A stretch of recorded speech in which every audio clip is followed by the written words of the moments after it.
Today, I'm offering a practice to help you perform. So that could be something like going into a big meeting, a big sports event that's coming up, or an exam that you're preparing for. So it's an eyes open practice. As you can see, I'm standing. So you'll probably want to be standing too.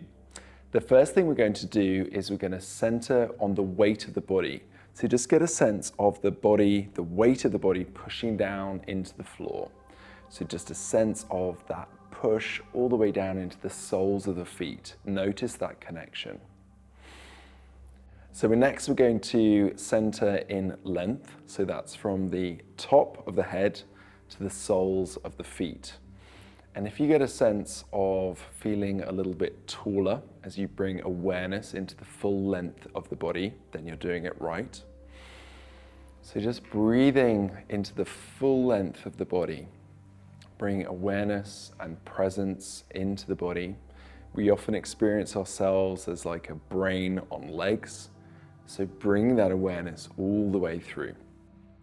Next, we're going to center in our width. So that's from the left side of the body to the right side of the body. So bringing this whole dimension of width all the way through the body.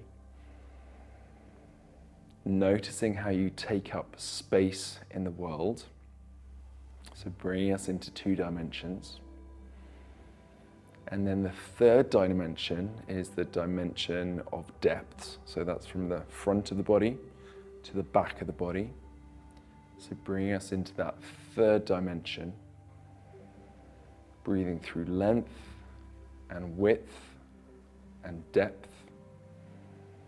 And then we bring in an organizing principle. So our organizing principle is going to be time. So we're going to imagine all of our past moments behind us and all of our future moments ahead of us. And if there's something specific that you're performing in, whether it's a meeting or a play or a sporting event, imagining that ideal outcome right in front of you, visualizing it, feeling the feelings of that actually happening, bringing that into the body.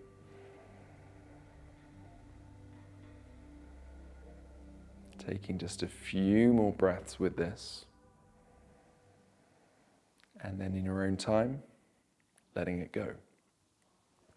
Good luck. Thank you for joining me in practice.